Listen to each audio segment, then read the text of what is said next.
What if the most powerful man in the world felt powerless inside? What if an emperor, commanding armies and ruling millions, was secretly fighting his own doubts? He ruled Rome, but he was trying to rule himself. This is the story of a man who had everything, and yet feared losing control of his own mind. Born into power. Marcus Aurelius was born in the year 121. Unlike Epictetus, he was not born a slave. He was born into privilege, into politics, into expectation. For childhood, he was chosen, not for comfort, but for responsibility.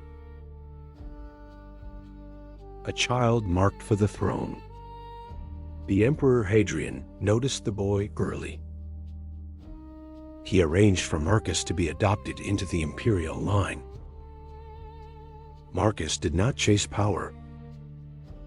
Power was placed upon him. And even as a child, he preferred philosophy to luxury. The influence of Stoicism. Marcus was introduced to Stoic teachers at a young age. They taught him discipline, control, restraint. They taught him that emotions must not govern action. And he listened. Becoming emperor. In the year 161, Marcus Aurelius became emperor of Rome. The empire was vast, fragile, restless. He did not rule during peace. He ruled during crisis.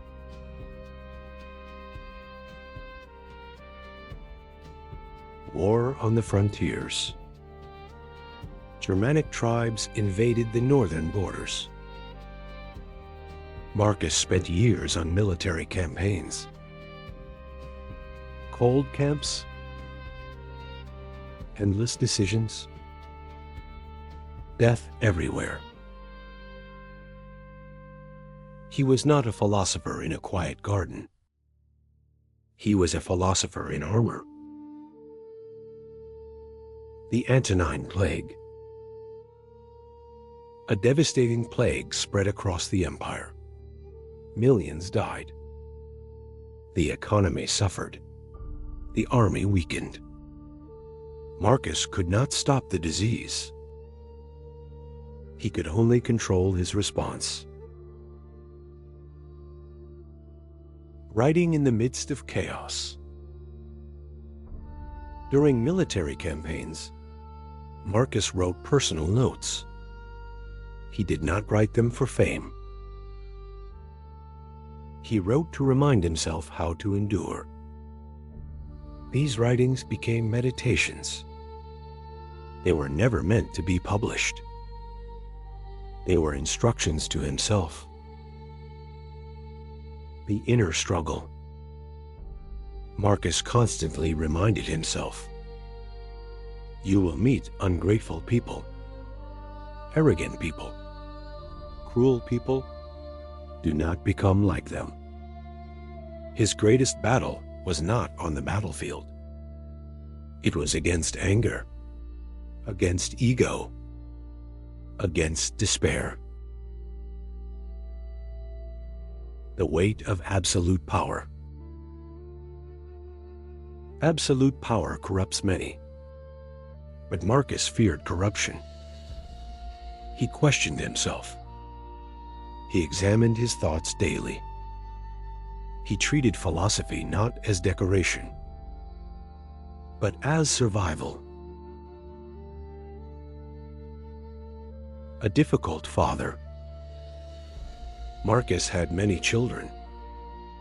Only a few survived. One of them, Commodus, would later rule badly. History remembers Marcus as wise, but it questions his judgment as a father. Even philosophers are not perfect.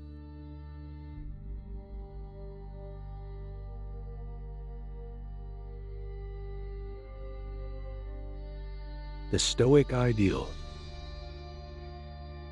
Marcus believed that life is short, that fame fades, that death is natural. He trained himself to accept loss, to accept criticism, to accept fate. The final years. After years of war and illness, Marcus grew weaker. He did not cling to life.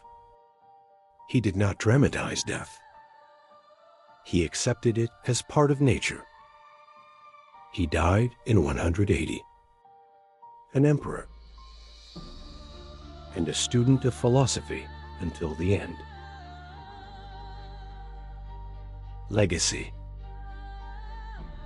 His book, Meditations, survived the empire itself. Soldiers read it. Leaders read it. Ordinary people read it. Marcus Aurelius showed something rare, that power does not excuse weakness, and that ruling others means nothing if you cannot rule yourself.